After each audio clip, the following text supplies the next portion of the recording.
Bismillah, salatu və salamu ala Rasulillah. Deməli, şeyxlərdən biri bir dəfə zikrin fəzilətindən danışır. Ümumiyyətlə, yəni itaətin fəzilətindən danışır. Və qeyd edir ki, həqiqətən itaətin insana verə biləcəyi bir enerji var, güc var, qüvvət var. Və ona misallar çəkdi sünnədən.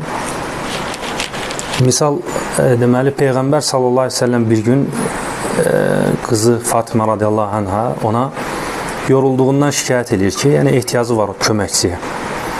Bəlkə Rasulullah ona bir köməkçi tutsun. Və Peyğəmbər sallallahu aleyhi ve sellem deyir ki, mən sənə deyir, bundan daha xeyirli bir şeyə yönəldərəm.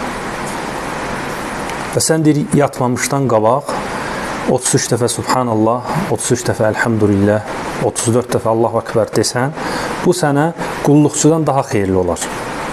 Yəni, bu hədisdən fayda götürülür ki, həqiqətən itaətlərdə, xüsusən də bu itaətdə, zikirdə, insanın bədəninə də Allah Teala qüvvət verir. Yəni, bu itaət vasitəsilə Allah Teala insana elə qüvvət verir ki, insanın artıq qulluqçuya, xidmətçiyə ehtiyacı olmur. Artıq bədənində qüvvət əmələ gəlir.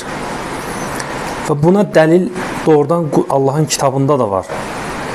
Misal üçün, Peyğəmbərlərdən biri, əgər səhv eləmirəmsə, Hud əleyhissalam və ya digər Peyğəmbər öz qövmünü çağırır ki, deyir, ey qövmüm, Rəbbinizə istiğfar edin, ondan bağışlanma diləyin, həqiqətən o sizin gücünüzün üzərinə güc qatar.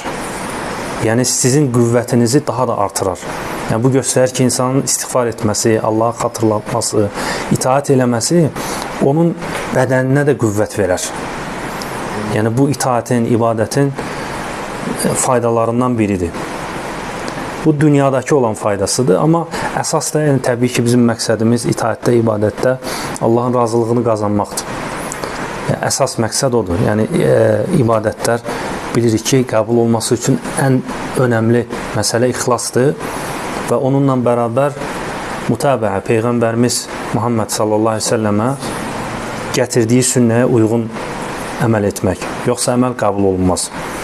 Amma bununla yanaşı Allah Teala əcil, yəni bu dünyada da insana bunun əvəzini verir ki, itaətlə, ibadətlərlə insan qüvvət qazanır. İnsan himmə qazanır, uca himmə əldə edir. Allah müvəffəq eləsin.